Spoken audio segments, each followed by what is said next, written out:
20,000ರಲ್ಲಿ 4 ಜನರು ಇರುವ ಕುಟುಂಬ ಹಾಗೂ ಮನೆಯ ಖರ್ಚು ವೆಚ್ಚವನ್ನು ನೋಡೋಣ ಬನ್ನಿ ಹೇಗೆ ನಿಭಾಯಿಸೋದು ಅಂತ.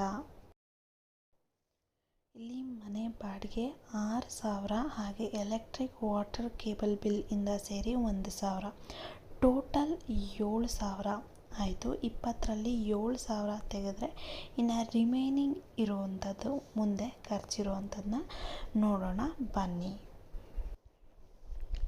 ಇಲ್ಲಿ 3,500 ಗ್ರಾಸರೀಸ್, 500 ರುಪೀಸ್ 2 months ಒನ್ಸ್ ಗ್ಯಾಸ್ಗೆ ಅಂತ ಎತ್ತಿಡೋಣ. ಮನೆಗೆ ಬೇಕಾದ ದಿನಸಿ ತರಕಾರಿ ಹಣ್ಣು ಹಾಗೂ ಗ್ಯಾಸ್ನಿಂದ ಟೋಟಲ್ 4,000 ಆಗುತ್ತೆ. ಟೋಟಲ್ 10,000 ಆಯಿತು.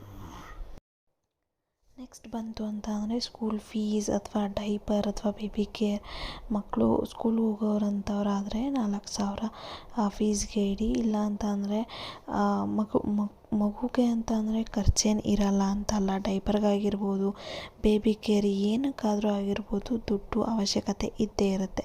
ಸೊ ಈ 4,000 ಮಕ್ಕಳಿಗಾಗಿ ಎತ್ತಿ ಇಟ್ಬಿಡಿ.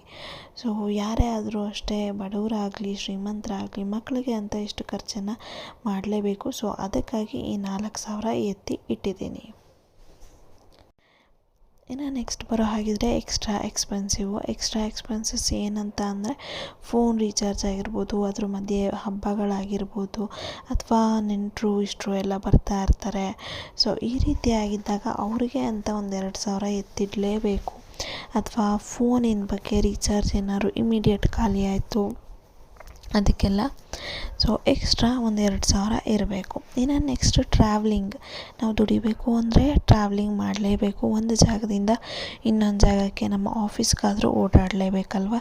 ಸೊ ಅದಕ್ಕೆ ಟ್ರಾವ್ಲಿಂಗ್ಗೆ petrol or diesel anything, so ಅದಕ್ಕೆ 1,500 ನಮ್ಮ ಟ್ರಾವ್ಲಿಂಗ್ಗೆ ಅಂತ ನಾವು ಎತ್ತಿಟ್ಕೊಂಡಿದ್ದೀವಿ ಇಲ್ಲಿ. ಸೊ ಯಾವುದಾದ್ರೂ ಆಯಿತು, ಪೆಟ್ರೋಲ್ ಆದರೂ ಆಯಿತು, ಡೀಸೆಲ್ ಆದರೂ ಆಯಿತು. ಅಥವಾ ಬಸ್ಸಲ್ಲಿ ಹೋದರೆ ಬಸ್ ಪಾಸ್ಗೆ ಅಥವಾ ಬಸ್ ಟಿಕೆಟ್ಗೆ, ಮೆಟ್ರೋ ಎಲ್ಲದಕ್ಕೂ ಈ 1,500 ಯೂಸ್ ಆಗುತ್ತೆ.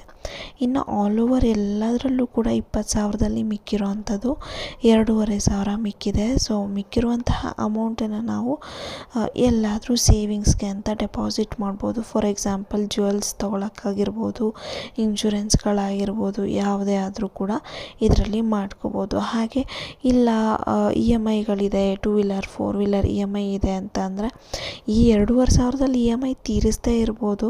ಬಟ್ ನಾವು ಕಾರಂತೂ ತೊಗೊಳಕ್ಕಾಗಲ್ಲ. 20,000 ಆದಾಯ ಇಟ್ಕೊಂಡು ಕಾರ್ ತೊಗೋತೀನಿ ಅಂದರೆ ಅದು ಮೂರ್ಖತನ.